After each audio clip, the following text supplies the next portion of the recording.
प्यारे विद्यार्थियों नमस्कार। स्वागत है आप सभी का आपके अपने YouTube चैनल आरपी स्टडी में। तो जो भी विद्यार्थी बीएसटीसी एग्जाम 2026 की तैयारी कर रहे हैं, बीएसटीसी एग्जाम 2026 की तैयारी करने वाले सभी विद्यार्थियों के लिए ये क्लास बड़ी इंपॉर्टेंट है। जैसा कि आप सबको पता है दोस्तों, आपका बीएसटीसी का एग्जाम है वो 20 मई को होने वाला है। अपने पास में 10 दिन से भी कम समय बचा हुआ है। तो आज हम देखेंगे कि बीएसटीसी का पेपर कैसा आएगा। कंप्लीट पेपर आपके सामने रहेगा विद्यार्थियों। अगर आप चाहते हो आपका पहली बार में बीएसटीसी में नंबर आ जाए दोस्तों, या फिर आपको घर के पास कॉलेज मिल जाए, तो इस सेशन को ध्यान से पूरा जरूर देखना और लास्ट में कमेंट करना इस पेपर को देखने के बाद इस पेपर में से कितने क्वेश्चन आपके सही होते हैं, कितने मार्क्स आपके बन रहे हैं दोस्तों। ये पेपर आपके एग्जाम में सीधा आने वाले क्वेश्चन दोस्तों हैं, तो ध्यान से जरूर देख लेना। तो चलिए शुभारंभ करते हैं आज के सेशन का। पूरा पेपर आपके सामने रहेगा दोस्तों। सबसे पहले अपन क्या पढ़ेंगे?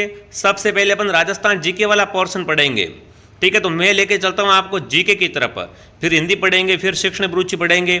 पूरा पेपर आपके सामने रहेगा, बट शुरुआत कहाँ से करेंगे? अपने फेवरेट सब्जेक्ट जीके से करेंगे। तो पहला सवाल दोस्तों जीके का आपके सामने है, निम्न में से कौन सी सभ्यता लोह युगीन सभ्यता नहीं है? प्रश्न को ध्यान से पढ़ना। प्रश्न आपसे ये पूछ रहा है कि कौन सी सभ्यता लोह युगीन नहीं है? सुनहरी, नौह, जोधपुरा या गिलोंड? तो आप सबको ध्यान रखना है, गिलोंड सभ्यता कैसी है दोस्तों? ये ताम्र युगीन है। कैसी है दोस्तों? ये ताम्र युगीन है, लोह युगीन नहीं है। तो यहाँ पर आपका उत्तर ऑप्शन क्या हो जाएगा? डी। जो भी कमेंट कर रहा है डी ऑप्शन को राइट करेंगे, ठीक है। चलिए अगला सवाल आपके सामने प्यारे साथियों पूछा है, भूतला का युद्ध कब लड़ा गया? बहुत शानदार प्रश्न आपसे पूछा है। भूतला युद्ध हुआ था ना, ये कब हुआ था? भूतला युद्ध दोस्तों जैतर सिंह और इतुलमिश के बीच हुआ था। कब हुआ था? 1227 के अंदर हुआ था। तो जो भी विद्यार्थी बी ऑप्शन को राइट कर रहा है बहुत बढ़िया। अगला प्रश्न आपके सामने, अबुल फजल ने हल्दी घाटी के युद्ध को क्या कहा था? प्यारे साथियों, अबुल फजल ने हल्दी घाटी युद्ध को क्या कहा था? मेवाड़ की थर्मोपली, खमनोर का युद्ध, गोकुंदा का युद्ध, हल्दी घाटी का युद्ध। तो अबुल फजल ने प्यारे विद्यार्थियों हल्दी घाटी को क्या कहा था? खमनोर का युद्ध कहा था। अगर आपसे पूछे हल्दी घाटी को खमनोर का युद्ध किसने कहा था, तो वो कहा था अबुल फजल ने, ठीक है। चलिए नेक्स्ट आपके सामने, वीर दुर्गादास राठौड़ की समाधि कहाँ पर है? जोधपुर में, पाली में, उज्जैन में, जैसलमेर में? तो वीर दुर्गादास राठौड़ की छतरी दोस्तों यहाँ पर इनकी समाधि है वो उज्जैन के अंदर है। कहाँ पर है? उज्जैन, मध्य प्रदेश में। नेक्स्ट आपके सामने, पाइबा के युद्ध में विजय किसकी हुई थी? कमेंट करेंगे साथियों। पाइबा का युद्ध हुआ था ना 1541 और 42 के अंदर। इसके अंदर किसकी विजय हुई थी? राव जैत सिंह की, मालदेव की, राव लोणकरण की, करण सिंह की? तो पाइबा युद्ध के अंदर दोस्तों विजय हुई थी मालदेव की। जो भी मालदेव कमेंट कर रहा है मालदेव ऑप्शन आपका राइट है।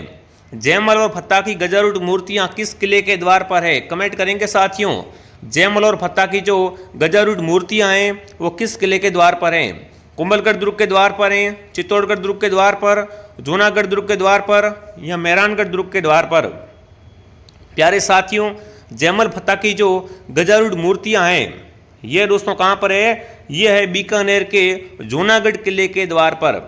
जूनागढ़ दुर्ग को जमीन का जेवर भी कहा जाता है, ठीक है ना। अगर आप बीएसटीसी की तैयारी कर रहे हो और अगर आपको लग रहा है कि अब मेरी तैयारी कमजोर है, डर लग रहा है आपको, तो बिल्कुल आप बेफिक्र हो जाओ। मेरी क्लास डेली आती है। एक क्लास मॉर्निंग 7 बजे आती है, एक क्लास दोपहर 2 बजे आती है, एक क्लास शाम को 9 बजे आती है। सब्सक्राइब कर लो, सारी क्लास से देख लो, आप आराम से आपका बीएसटीसी के अंदर नंबर आ जाएगा। सारा डर आपका है वो खत्म हो जाएगा।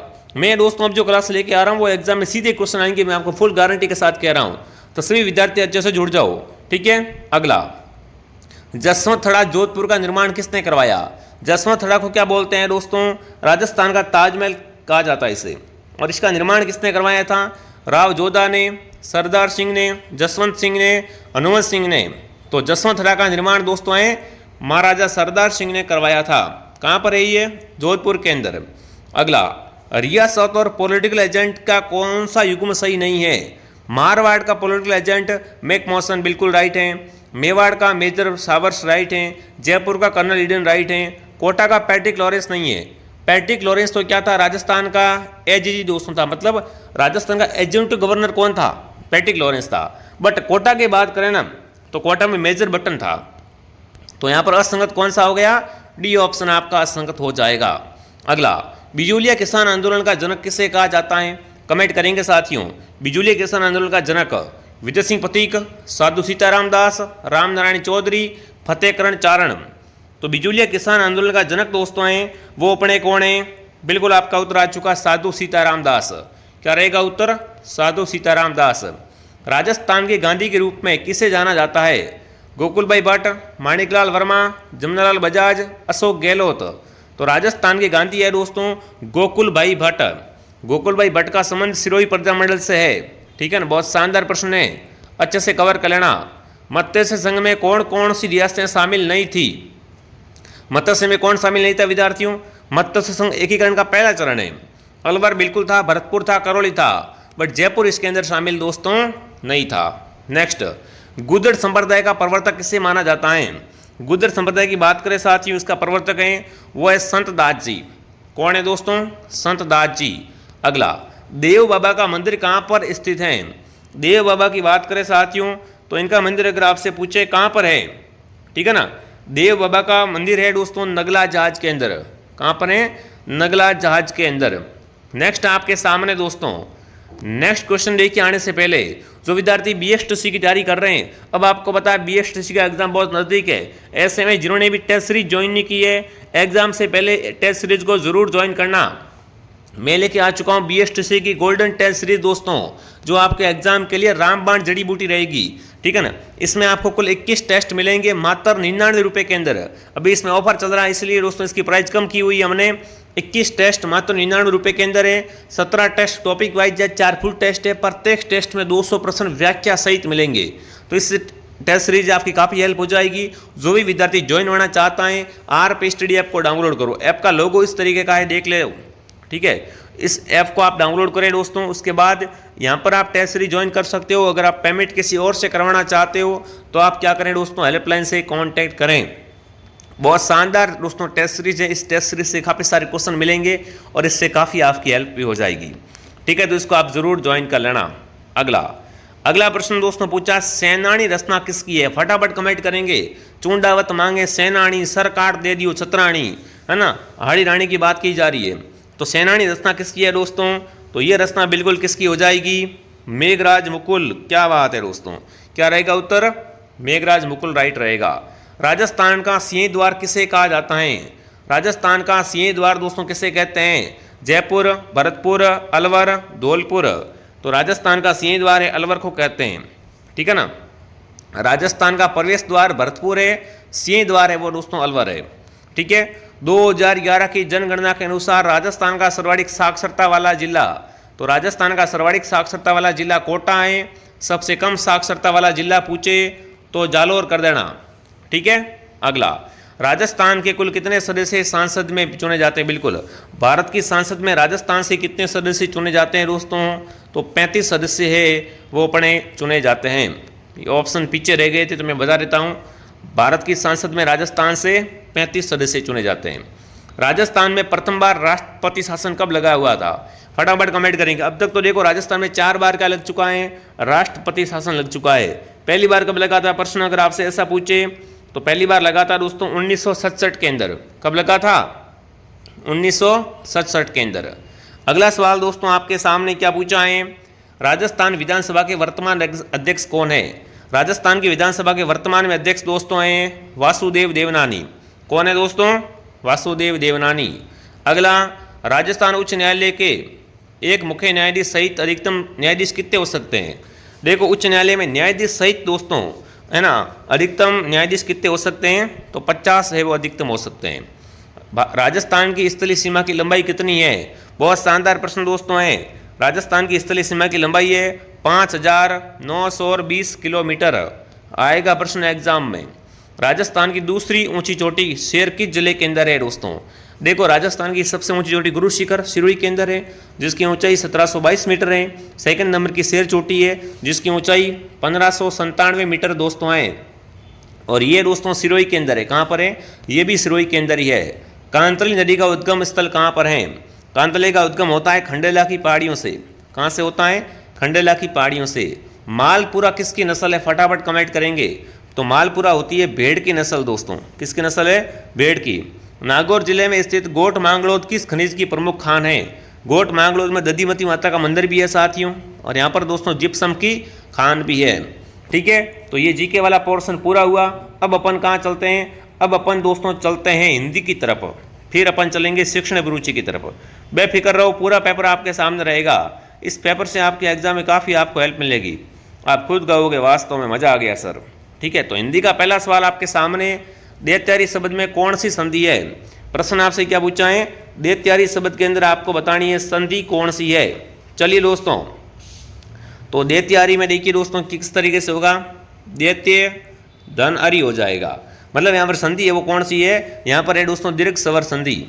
ठीक है, निम्न में से कौन सा उदाहरण विसर्ग संधि का नहीं है? विसर्ग संधि का नहीं कौन सा है दोस्तों, वो आपको बताना है। सुषमा, तो पहला ही सुषमा दोस्तों आई है व्यंजन संधि का है। सुषमा के अंदर कौन सी संधि है? व्यंजन संधि। वनस्पति के अंदर बिल्कुल विसर्ग संधि है, निरस के अंदर भी है, दुस्तर के अंदर भी है। तो सुषमा है वो क्या है? व्यंजन संधि का है। अगला है असिकेश शब्द में कौन सा समास है? देखिए असिकेश के अंदर समास देखें तो यहाँ पर दोस्तों समास रहेगा बहुब्री समास। कौन सा है? बहुब्री। निम्नलिखित में से कौन सा आग का पर्यायवाची नहीं है? देखिए आग का पर्यायवाची यहाँ पर कौन सा नहीं है दोस्तों, तो देखिए हुतासन, अरुण, कृषाणु, धावंत। तो धावंत में दोस्तों ये वो क्या है? धावंत है अंधकार का पर्यायवाची है। किसका पर्यायवाची है? अंधकार का। ये आग का पर्यायवाची यहाँ पर नहीं है। निम्न में से कौन सा विलोम विगुम सही नहीं है? अमित का परामित है ना, अवार्चिन का प्राचीन, अवर का प्रवर, विज्ञ का प्रज्ञ। अरे विज्ञ प्रज्ञ दोनों एक है दोस्तों, ये दोनों ही क्या है दोस्तों? दोनों ही बुद्धिमान के पर्यायवाची है, ध्यान रखना, ये विलोम शब्द नहीं है। ठीक है, अगला अस्नि असन का क्रम सही भेद आपको बताना है दोस्तों। पहला अस्नि और असन। देखिए अस्नि का मतलब क्या होता है, असन का मतलब क्या होता है? तो पहले वाले का मतलब होता है, अस्नि का मतलब क्या होता है? बिजली होता है, और इसका मतलब होता है भोजन। तो क्या करेंगे अपन? डी ऑप्शन को राइट कर देंगे। अगला पर्वत के नीचे तलहटी भूमि, वाक्य के लिए एक शब्द। पर्वत के नीचे की जो तलहटी भूमि होती है उसे एक शब्द में क्या कहते हैं दोस्तों? तो उसे कहते हैं उपत्यका। ठीक है, अगला निम्नलिखित में से कौन सा शब्द अशुद्ध नहीं है? अशुद्ध नहीं कौन सा है दोस्तों यहाँ पर? तो देखिए विद्यार्थियों, अहिल्या अशुद्ध है, आकर्षित भी अशुद्ध है, अक्षौणी भी है, नियारिका। नियारिका शब्द कैसा है दोस्तों? यहाँ पर शुद्ध शब्द है, अशुद्ध नहीं है। ठीक है, नेक्स्ट आपके सामने दोस्तों देखिए, आगे बढ़ने से पहले जिन्होंने भी टेस्ट सीरीज ज्वाइन नहीं की है, टेस्ट सीरीज आपके एग्जाम में काफ़ी हेल्प करेगी, मैं आपको पहले बता रहा हूँ। मात्र 99 रुपये के अंदर मिल रही है, ऐप डाउनलोड करके आप इसको ज्वाइन कर लेना। ठीक है, अगला बिल्कुल अपन कहाँ तक पहुँच गए थे? हाँ, अगला प्रश्न आपसे पूछा है, निम्न वाक्य में से कौन सा वाक्य अशुद्ध है? अशुद्ध वाक्य कौन सा है दोस्तों? उसके प्राण पंखेरु उड़ गए, मैंने अपना काम कर दिया, वह सुंदर गुणों से युक्त है। सुंदर गुणों से युक्त, ये क्या है दोस्तों? यहाँ पर वाक्य अशुद्ध है। ठीक है, चलिए नेक्स्ट आपके सामने नेक्स्ट क्वेश्चन दोस्तों पूछा है, अरितिमा शब्द में कौन सा प्रत्यय है? अरितिमा, अरितिमा में ईमा प्रत्यय। कौन सा प्रत्यय? ईमा प्रत्यय। निम्न में से किस शब्द में अ उपसर्ग है? अनेक, अभिचार, अभिष्ट, अक्रम। देखिए विद्यार्थियों, अ उपसर्ग है अक्रम के अंदर। किसमें है? अक्रम में। अपना हाथ जगन्नाथ की भांत, लोपोक्ति का अर्थ क्या होता है? अपना हाथ बिल्कुल जगन्नाथ की भांत। तो सीधी बात है, स्वयं के द्वारा किया गया कार्य भरोसेमंद होता है। जैसे अपने खुद हाथ से काम करते वही उसी काम पे भरोसा होता है, दूसरों के द्वारा किया गया काम भरोसेमंद नहीं होता है, सीधी बात। तो उत्तर क्या रहेगा? बी सही रहेगा। जिसने भी क्लास को लाइक नहीं किया है, क्लास को लाइक एंड सब्सक्राइब जरूर करें दोस्तों। आंखें बिछाना मुहावरे का अर्थ क्या होता है? अधिक प्रिय होना, आमने सामने होना, संकोच करना, प्रेम से स्वागत करना। तो आंखें बिछाने का मतलब क्या होता है? प्रेम से स्वागत करना। ठीक है, अगला खाक छानना मुहावरे का अर्थ क्या है? खाक छानना दोस्तों, है ना, खाक छानना मुहावरे का अर्थ अगर आपसे पूछे तो क्या है दोस्तों? नि उद्देश्य से भटकना। खाक छानने से क्या होगा? कोई मतलब है नहीं खाक छानने से। ठीक है, अगला नाहक शब्द में कौन सा समास है? नाहक। नाहक में दोस्तों समास देखें तो बिल्कुल आपका अव्ययभाव समास है। यहाँ पर कौन सा समास है? अव्ययभाव। ठीक है, तो ये होगी हिंदी पूरी। अब मैं आपको लेके चलता हूँ शिक्षण अभिरुचि की तरफ। ठीक है ना, शिक्षण अभिरुचि देखते हैं कैसी आएगी आपके एग्जाम में। जिन्होंने टेस्ट सीरीज ज्वाइन नहीं की है, एक बार फिर से कह रहा हूँ टेस्ट सीरीज को जरूर ज्वाइन कर लेना। ठीक है ना, काफ़ी हेल्प करेगी आपके एग्जाम में। चलिए, तो शिक्षण अभिरुचि का पहला प्रश्न आपके सामने, एक अच्छा शिक्षक सबसे पहले क्या होता है ना? एक अच्छा शिक्षक सबसे पहले क्या होता है? संवेदनशील होता है। ठीक है, अगला शिक्षक का मुख्य उद्देश्य, शिक्षण का मुख्य उद्देश्य क्या होता है दोस्तों? अरे बच्चे को क्यों पढ़ाते हैं? उससे क्या हो, व्यक्तित्व का विकास होता है। ठीक है, कक्षा में छात्रों की रुचि बढ़ाने के लिए क्या जरूरी है? अगर बच्चों की रुचि बढ़ानी है क्लास के अंदर, तो सबसे पहले अपन को क्या करना पड़ेगा? रोचक शिक्षण करना पड़ेगा। क्या करना पड़ेगा? रोचक शिक्षण। एक शिक्षक को छात्रों के साथ कैसा व्यवहार करना चाहिए? प्यारे साथियों, हमेशा मित्रतावत दोस्तों व्यवहार करना चाहिए। ठीक है, बी ऑप्शन आपका राइट है। सीखने की प्रक्रिया में सबसे महत्वपूर्ण कौन है? सीखने में सबसे इंपॉर्टेंट दोस्तों होता है छात्र, क्योंकि सीखता कौन है? छात्र सीखता है। ठीक है, कक्षा में अनुशासन बनाए रखने का सर्वोत्तम तरीका कौन सा है? अगर कक्षा में अनुशासन बनाना है तो क्या करना पड़ेगा? बच्चों को प्रेरणा, बच्चों को मोटिवेट करना पड़ेगा दोस्तों। डरा के या दंड दे के अपन कभी भी क्या है बच्चों को दोस्तों मोटिवेट नहीं कर सकते, अनुशासित नहीं रख सकते। ठीक है, हाँ। एक शिक्षक का सबसे महत्वपूर्ण गुण क्या होता है? शिक्षक का सबसे इंपॉर्टेंट गुण होता है दोस्तों धैर्य। कौन सा होता है? धैर्य। अगला, बच्चों में रचनात्मकता विकास करने के लिए क्या करना चाहिए? बच्चों के अंदर क्या करना है? रचनात्मकता का विकास करना है तो बच्चों को स्वतंत्र सोच को बढ़ावा देना चाहिए। क्या करना चाहिए? स्वतंत्र सोच को बढ़ावा। शिक्षा का सर्वोत्तम माध्यम कौन सा है? व्याख्यान, अनुभव, रटना या परीक्षा? देखिए, शिक्षा का सबसे अच्छा माध्यम होता है साथियों, वो होता है अनुभव। कौन सा होता है? अनुभव। एक शिक्षक को सबसे पहले क्या करना चाहिए? एक शिक्षक को सबसे पहले क्या करना चाहिए दोस्तों? छात्रों को समझना चाहिए। ठीक है, शिक्षण में कौन सा दृष्टिकोण सर्वश्रेष्ठ होता है? शिक्षण में सर्वश्रेष्ठ दोस्तों दृष्टिकोण होता है छात्र केंद्रित। ठीक है, बी ऑप्शन आपका राइट हो जाएगा। चलिए नेक्स्ट आपके सामने, छात्रों की गलतियों पर शिक्षक को क्या करना चाहिए? तो बिल्कुल सुधार करवाना चाहिए दोस्तों। प्रभावी शिक्षण के लिए क्या आवश्यक है? प्रभावी शिक्षण के लिए संचार कौशल आवश्यक होता है दोस्तों। कक्षा में विविधता को कैसे संभालना चाहिए?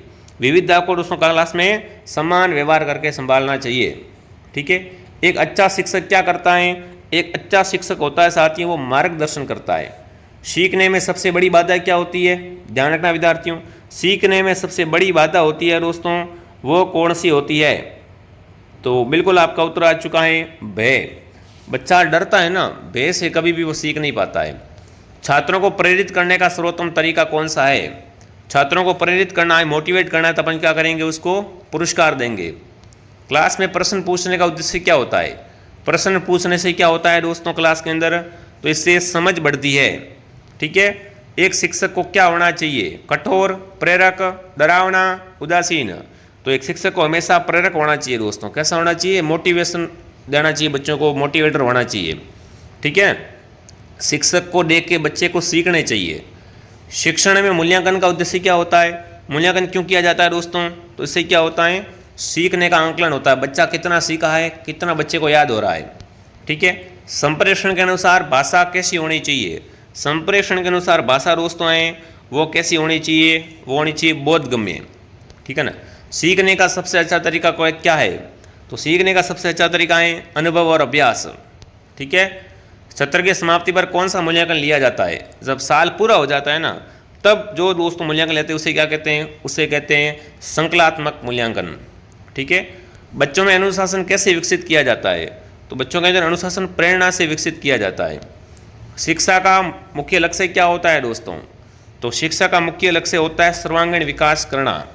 ठीक है साथियों, तो ये आज के देखो मैंने जीके के क्वेश्चन भी करवा दिए, साथ में दोस्तों मैंने आपको शिक्षण अभिरुचि के क्वेश्चन भी करवा दिए, हिंदी के क्वेश्चन भी करवा दिए। अब आप कमेंट करना इस पेपर को देखने के बाद यह पेपर आपको कैसा लगा। आपको पता है आपका एग्जाम नज़दीक है, तो ऐसी ऐसी क्लासें और भी लेके आता रहूँगा मैं। सभी विद्यार्थी क्लास को लाइक करें, सब्सक्राइब करें दोस्तों, और बेल आइकन को ऑल पे सेट करें। हमारी लाइव क्लास डेली शाम को 9 बजे आती है, डेली हमारे साथ जुड़ें। जिसने भी टेलीग्राम चैनल नहीं ज्वाइन किया है तो लिंक आपको नीचे डिस्क्रिप्शन में मिल जाएगा, टेलीग्राम को भी आप जरूर ज्वाइन करें। ठीक है दोस्तों, तो मैं आपको मिलता हूँ नेक्स्ट क्लास में। जय हिंद, जय भारत।